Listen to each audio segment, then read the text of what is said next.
An old man stands on the peak of Mount Nebo, staring across the Jordan River. God told him to speak to a rock. It was a violent, physical, deeply symbolic act. And it worked. The water flowed. The camp survived. Now, fast forward 4 decades. Moses is standing in front of a new mob. The heat is the same. The panic is the same. The accusations are identical. Moses has 40 years of muscle memory.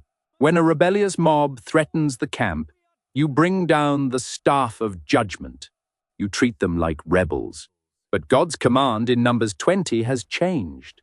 God says, "Take the staff and assemble the congregation, you and Aaron, your brother." Instead, Moses hit the rock with his staff, twice, and tell the rock before their eyes to yield its water.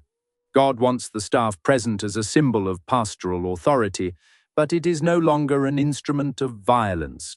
There is no striking. There is only speaking.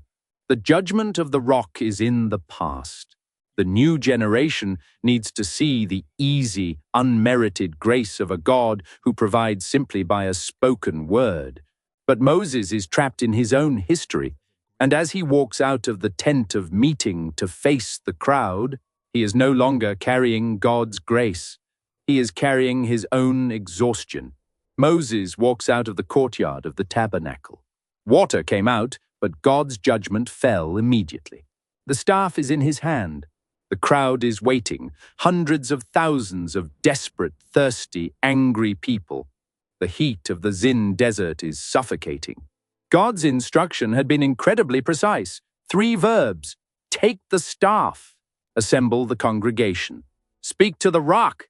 That is the blueprint, a seamless transfer of divine grace. God provides, Moses speaks, the water flows.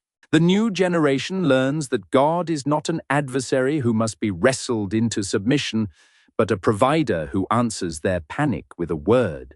But watch what actually happens. Moses stands before the rock. He looks at the faces of the children of the people who have tormented him for 4 decades.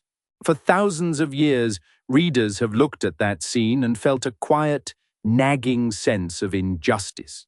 He does not see a terrified, thirsty new generation. He sees the ghosts of their parents. He sees the same stubborn, stiff-necked mob who have drained his youth, kept him wandering in this wasteland, and just buried his sister. Numbers 20 verse 10 tells us what breaks. Then Moses and Aaron gathered the assembly together before the rock, and he said to them, "Hear now, you rebels, hold that sentence." God did not tell Moses to speak to the people. God told Moses to speak to the rock. This is the first structural deviation. Moses has turned his attention away from the object of God's provision and locked his eyes onto the object of his own frustration. He is entirely off script. He is no longer acting as a transparent window for the Lord's character. He has inserted his own emotional exhaustion into the middle of a divine miracle. And then comes the physical rupture. Moses does not speak to the stone, he raises his arm. The heavy wooden staff, the same one that split the sea, the same one that struck the Nile, comes down hard against the limestone. He strikes it, not once but twice. It is an act of sheer, furious muscle memory. Moses is reacting to the trauma of 40 years earlier, swinging the rod of judgment at a rock that was only supposed to hear a word. A 40-year career erased by one momentary loss of temper? God intended a portrait of easy, unmerited grace, a spoken word releasing life. Moses paints a portrait of violent, reluctant anger. He makes it look like the water has to be beaten out of the stone. He makes it look like God is furious, like the divine patience has finally snapped, and this provision is a violent concession. But the water still flows. It gushes out in massive quantities. The text says, "Water came out abundantly, and the congregation drank and their livestock." God's grace is not stopped by Moses' failure.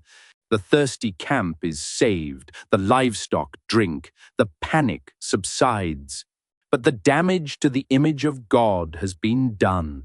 The people wipe their mouths, believing they have barely survived the wrath of a God who is sick of them. And then Moses finishes his sentence. He speaks a single word in Hebrew that seals his fate forever. The words ring out over the terrified, parched crowd. It feels petty. It feels like a technicality. Hear now, you rebels. Shall we bring water for you out of this rock? Read that sentence again. Look for the fracture. It happens right in the middle of the threat. Shall we? In the original Hebrew, the phrase is anchored by a single verb, notzi. It is the first-person plural causative form of the word for to bring out. We will bring forth. Who is the we? Moses and Aaron. Two exhausted old men claiming ownership of a divine event. Moses does not say, "Will the Lord bring water for you?" He does not say, "Watch what the God of your fathers will do." He inserts himself directly into the place of the divine. For 40 years, Moses had operated as a transparent pane of glass between Israel and heaven. His entire leadership model, his very authority, was built on one unbending reality. Moses does nothing.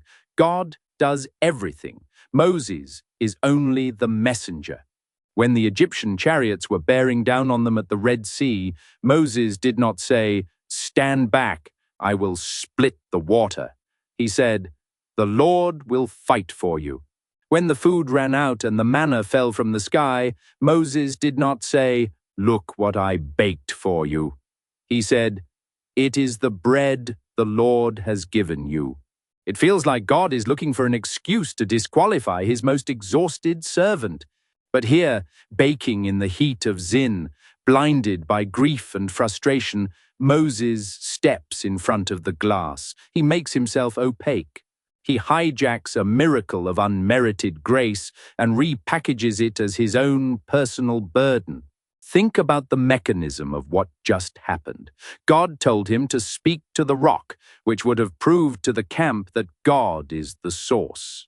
Moses strikes the rock and speaks to the people, which proves to the camp that Moses is the source. Or worse, that Moses is the irritated gatekeeper who must violently wrestle the provision out of heaven on their behalf. This is not a semantic slip. This is structural usurpation. By using the pronoun we, Moses places himself on the same side of the equation as the Creator. He presents himself not as the humble servant of a gracious God, but as a frustrated co-provider, annoyed by the endless nagging needs of the mortals below him. And the terrible irony is that the miracle still happens. The water splashes violently onto the dry dirt. The livestock lunge forward.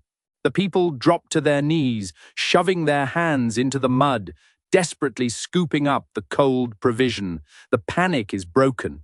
But that is because we are misreading what actually happened in front of that rock.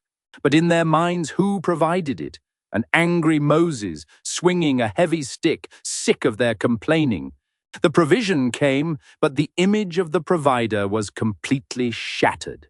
The new generation is drinking, but they are swallowing a lie about the nature of God. They have just been taught that God's grace is reluctant, furious, and locked behind human anger. And God does not let that stand. The camp is finally quiet. The only sound in the desert of Zin is the frantic splashing of water and the eager drinking of livestock. The immediate crisis is over. But for Moses, the real catastrophe has just begun. The voice of the Lord cuts through the relief with a terrifying, absolute verdict. Because you did not believe in me to uphold me as holy in the eyes of the people of Israel, therefore you shall not bring this assembly into the land that I have given them. Uphold me as holy. Moses is not barred from the promised land for a temper tantrum. He is not disqualified for a minor procedural error. Look closely at that phrase. This is the exact hinge on which Moses' entire destiny swings. The English translation captures the theology, but it blunts the sharp edges of the Hebrew. The root word here is kadosh. It is one of the most important concepts in the entire biblical text. We hear the word holy, and we usually think of moral perfection, a lack of sin. But the root meaning of kadosh is separation, otherness. It means to be cut off from the ordinary, to be placed in a category entirely your own. It means that God is fundamentally distinct from the frailties, reactions, and limitations of humanity. To treat God as Kadash in front of a watching camp means you let God be God. You allow his character to remain utterly distinct. Think about the contrast in this moment. The new generation panicked, they accused, they complained. And God responded with calm, immediate, unmerited provision. He was not threatened by their thirst. He was not emotionally exhausted by their crying. His grace was unbothered. That is Kadash. He is not like us. He is disqualified because of a single pronoun, and because of what that pronoun did to the people watching him. Moses, on the other hand, was operating at a purely human baseline. He was grieving his sister. He was exhausted. He was completely out of patience. And instead of acting as a transparent window, allowing the people to see the calm grace of the Creator, Moses painted God with his own human colors. By yelling, "You rebels, must we bring water?" and violently beating the rock, Moses took the infinite, patient God of the universe and made him look like a petty, burned-out, furious old man. Moses dragged the divine down to the level of human irritation. He failed to separate God from himself. He failed to Kadosh. And notice the other half of God's charge. Because you did not believe in me. We normally treat belief as intellectual assent. Did Moses believe God could bring water from a rock? Of course he did. He had seen it happen. He swung the staff, fully expecting water to flow. The failure of belief here was not a lack of faith in God's power.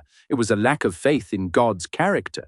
Moses did not trust that God's gentle, unmerited grace was the right response for this stubborn crowd. Moses looked at the mob and decided they needed a heavy hand. He thought they needed the rod of judgment. He did not believe God's instruction was the correct way to lead the people, so he edited it. And in doing so, he violated the most dangerous, terrifying rule of biblical leadership. He is 120 years old. We are going to rewind to that crisis in the desert of Zin. To speak for God is the most dangerous assignment in the biblical text. There is no curve. There is no allowance for a bad day. When you are the sole mediator between heaven and a million people, your face is the only face of God they will ever see. Your tone of voice becomes his tone of voice. Before this moment, the book of Numbers calls Moses the most humble man on the face of the earth. He was. He had absorbed more abuse than any human being in ancient history. He had stood in the gap for this nation when God threatened to erase them completely. But a lifetime of faithfulness does not buy you the right to vandalize the name of God. The people wiping the mud from their mouths at Meribah were not the adults who stood trembling at Mount Sinai. They were the children. We are going to look at the original Hebrew text. They were weeks away from crossing the Jordan River. They were about to step into a brutal, terrifying military campaign against fortified cities and iron chariots. To survive what was coming, they needed absolute, unshakable confidence that the God of Israel was for them. They needed to know his provision was freely given. But Moses had just handed them a different theology. He showed them a God who was tired of them. A God who provided, yes, but only after being badgered and provoked by an angry prophet. If the new generation carried that image of the Creator into the promised land, they would break the moment the conquest got difficult. The first time they lost a battle, the first time the supply lines ran thin, They would assume God's fragile patience had finally snapped, and he had abandoned them. God's verdict is not a petty retaliation for a procedural error. We are going to compare this moment to a nearly identical crisis 40 years earlier. It is a protective quarantine. Moses has become a distorting lens. His personal grief, his exhaustion, his 40 years of accumulated trauma have finally overwhelmed his ability to accurately transmit the nature of God. The transparent glass has turned dark. He can no longer separate his own frustration from the divine character. And that means he can no longer lead. The standard for representation is absolute.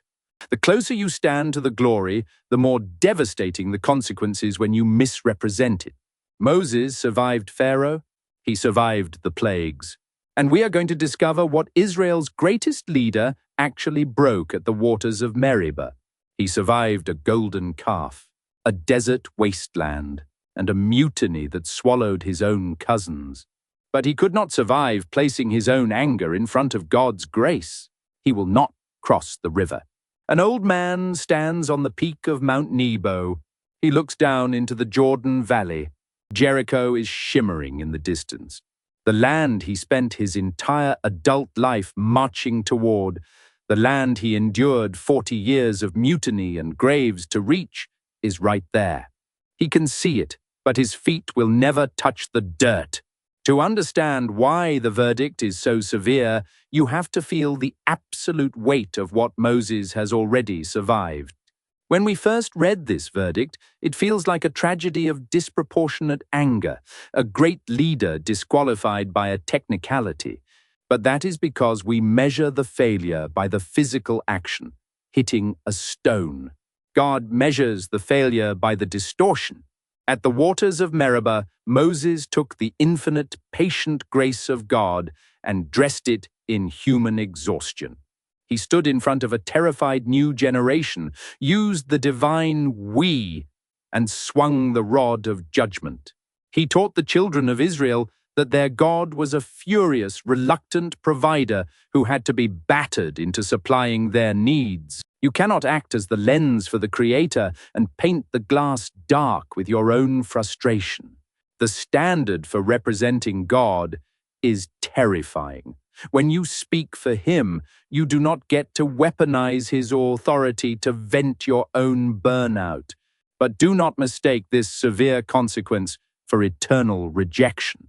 God disciplines Moses, but He does not abandon him. By the time we reach Numbers chapter 20, the Israelites have been walking in circles for an entire generation. When Moses dies on that mountain, Deuteronomy 34 records one of the most intimate details in the Torah. It says that God Himself buried Moses in a valley in Moab.